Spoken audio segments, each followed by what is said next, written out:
Luckily, that's a prayer you can pray without actually using your voice. You know, your heart can speak it. Spirit, come on down.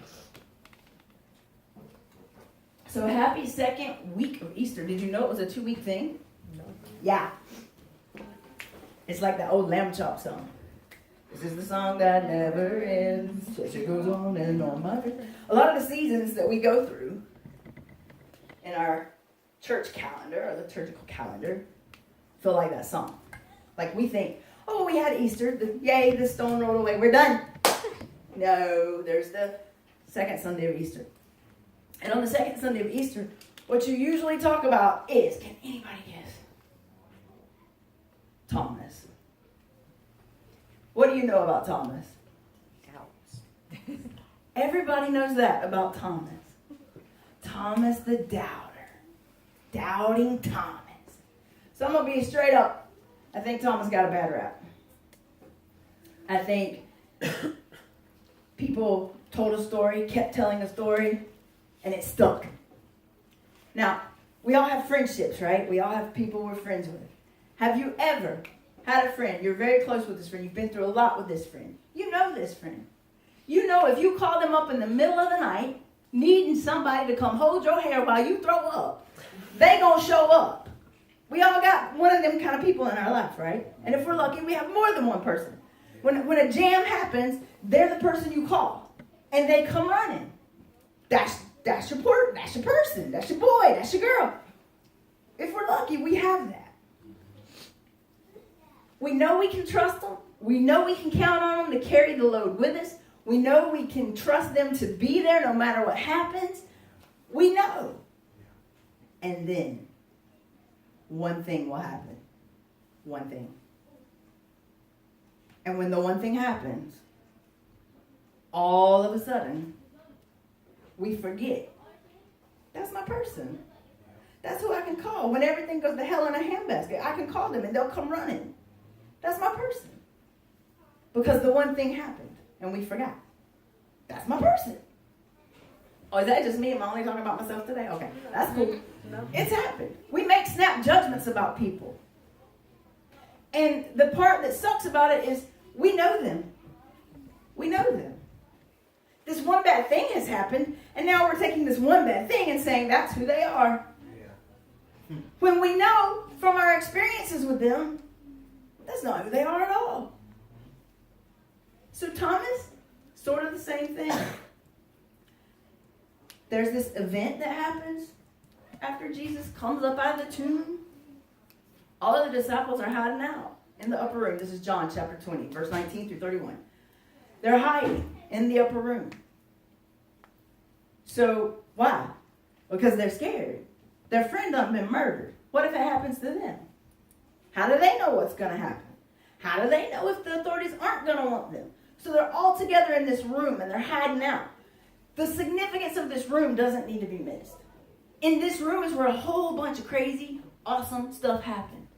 It's where they shared their last meal with Christ. It's where he washed their feet. It's where he revealed to them some of the stuff that would happen. It's where they became more than just people that showed up on one day a week to say, yay, Lord, or yay, God. It was more than that. It was where they became family. This is where they bonded. This was where they had their intimate moments. Their most awesome realities of who Jesus was happened in this room during the one-on-one exchanges, right? So they're all hiding out in that room. Now, first of all, that's a bad hiding place. Why you gonna go hide where everybody know you done been hanging out with Jesus the whole time? But anyway, they locked themselves in there and they're hiding there. Except for Thomas. Thomas isn't there. So Jesus shows up. Jesus looks at the disciples and says, peace to you. And the disciples are like, I'm seeing a ghost. Are you seeing a ghost? Because that's a ghost, right? That's a ghost. Ain't no way. Jesus really just walked through that wall and was talking to us right now, right? Come on, help me. So Jesus is like, peace. It's okay, chill. Just chill out. I'm here. But Thomas missed that. So then Jesus goes on Jesus' way, and the disciples are very excited because they've just stood and talked with Jesus. The only person up until that point that had done that since the cross was Mary Magdalene. So now Mary Magdalene has stood with Jesus. The disciples, minus Thomas, have stood with Jesus. They see Thomas like, dude, you're not going to believe this. We're hiding out in the upper room, and Jesus walked through the wall and started talking with us, and oh my God, he's alive, Thomas. Thomas says, well, I need to see it. That's the line Thomas says that then the rest of history says, Thomas, you a dang doubter. You no good for nothing. What you got a doubt like that, boy? Just believe the people when they tell you. Okay, so if I go see a movie, I don't care, any of them. All of y'all, I got a lot of sci-fi people. So let's say I go see the newest and greatest sci-fi flick, and I show up here on Sunday morning, and you haven't seen it yet, and I go, oh my God, that is the best movie ever. Are you good, or do you need to go see it? You gotta go see it, right? Thomas wasn't asking for special treatment. Thomas wanted the exact same thing that Mary had and that the disciples had. Thomas wanted to stand face to face with Jesus. He wasn't asking for anything extra. He wanted the same thing. But yet, when his story gets told, oh, doubting Thomas. Poor, pitiful Thomas. And it goes to the point that even now, when you're around people and they're just doubting, you'll hear people go, don't be such a doubting Thomas. If I was Thomas, I'd be like, Jesus, how did you walk through the walls? Because I got some walls I need to walk through and talk to some folks. They keep calling me this thing, and that ain't who I am, and you know who I am. So I want to go back a little bit. I want to show you who Thomas was before Thomas became doubting Thomas. So in John chapter 11, verse 16, this is where we have the scene where Jesus has gotten the news that Lazarus is dead, right? And he's like, okay, we have to go to Lazarus now. And the disciples are like, are you crazy? If you go there to wake him up, as you say, they're going to get us. And there's no telling what kind of bad's going to happen.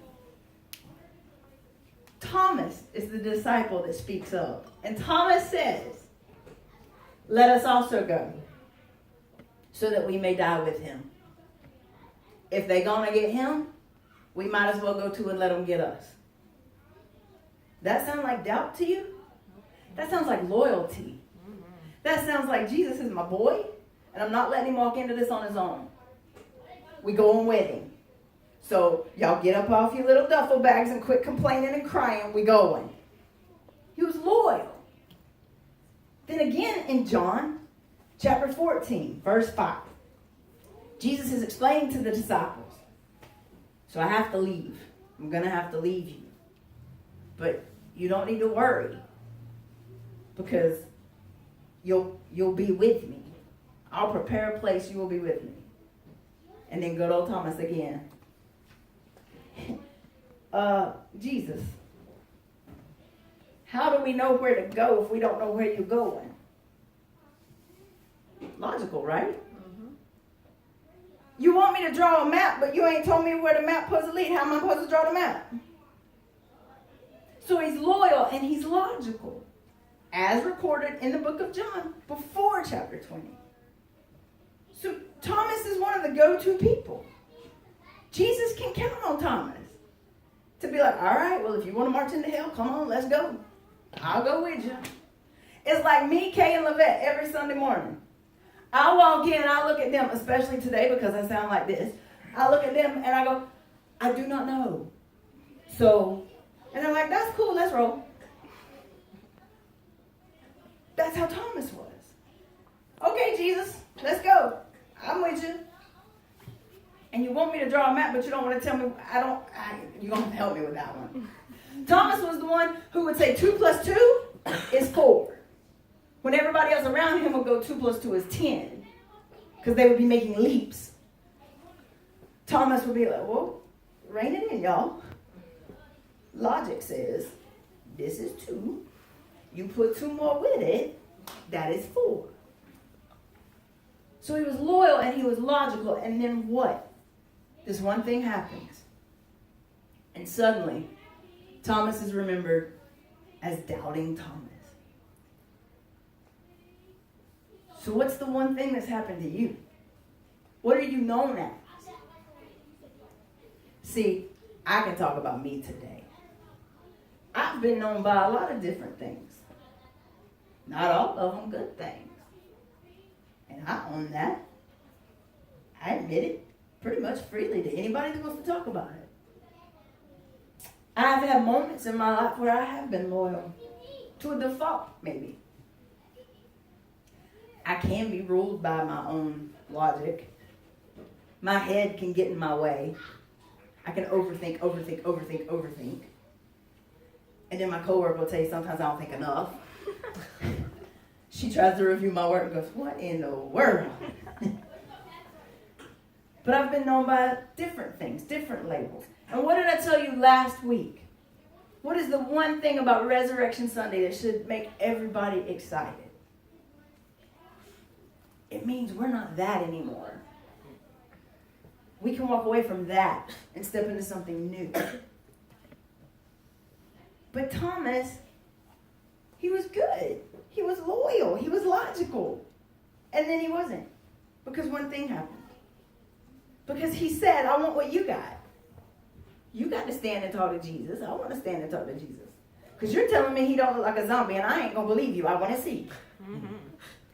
Because, I mean, you know, if y'all get to talk, I want to talk. It's only fair. So then the greatest question somebody throws at you is, well, why wasn't Thomas there? Okay, look. If I was locked up in a room with you people, day and night, for longer than, I don't know, a week, do you not think that at some point one of us would be trying to claw our way out of the door? Some of us would be trying to get out after day one. Somebody would be like, if Levette even looks at me one more time, and would be trying to get going. So, you know, maybe Thomas was tired of being locked up with all them. Maybe he felt like they were too afraid. Maybe he felt like he had to step out and be like, I am the loyal and logical one. So I'm gonna be out here on the streets and see what I can find out. If there's a plan to come and get y'all, I'll come back and tell you. I'm gonna find out what I can find. Maybe Thomas was just doing what Thomas does, being loyal, trying to figure it all out so that he can look out for his peeps. Maybe that's all he was doing. Or their very best friend had died. Maybe Thomas just needed time to mourn. And maybe mourning for Thomas is not a big community event. Maybe he needed time to be alone. Maybe he needed time to figure it out. But does it matter? He was this thing, loyal and logical, running into the fires with Jesus.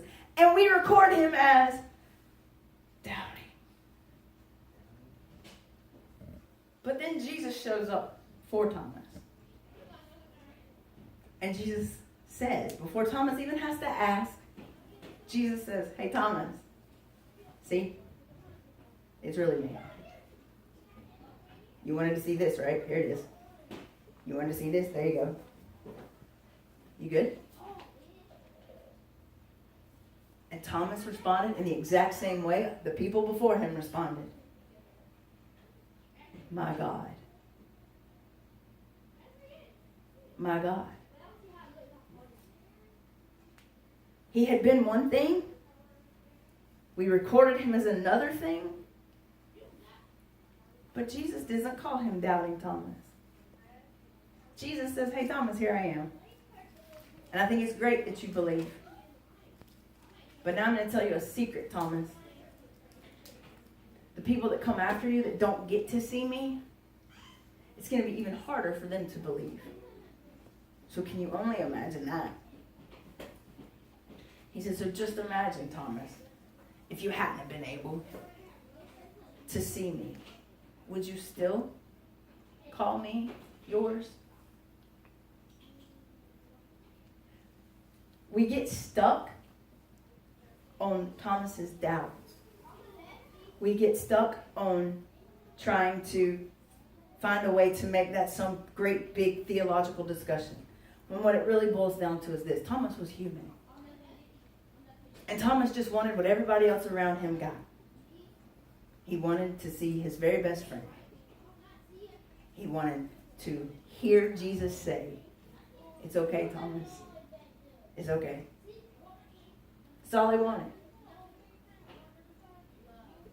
People will come at you and they will tell you, "Do not be a doubting Thomas." I'm going to tell you, you go ahead and be a doubting Thomas. And here's why. Thomas asked for what he needed. He stated it plainly. I need to see him. Just like you saw him, I need to see him. And then what happened? He received. Now what the Gospel of John doesn't tell you about Thomas is Thomas goes on. Thomas writes a gospel. The gospel according to Thomas. The Catholic Church decided it did not belong in here. It's not a part of canon. But he writes a gospel. He travels to India. There's a whole group of Christians called St. Thomas Christians. Because he traveled and he taught people about who he called his. Jesus. And churches were built on what Thomas said about Jesus. So when people come at you and say, "Don't be a doubting Thomas," you look at them and say, "I hope I am." Because number one, it means you're going to see holy the way you need to see holy. Number two, it means you're going to walk away from that experience and you're going to go tell other people. It's okay for you to need to see holy. It's okay. You need to see holy. You say you need to see holy. It's okay. Then, if you're lucky, and I pray to God all of us are, your testimony makes other people have that encounter where they get to go, "I see holy." And then they go and they tell somebody else. And a chain reaction begins. And before you know it, you're all a bunch of Thomases that have set the world on fire for holy purposes and holy things. Now, the world we live in will tell you it ain't okay to ask questions. Just look to the White House. They'll tell you. Don't you question me. Question. Question. Ask for what you need. Say what you need. And then trust God to show up the same way Jesus showed up every time somebody said, "I need to see Jesus." And all the people said, Amen.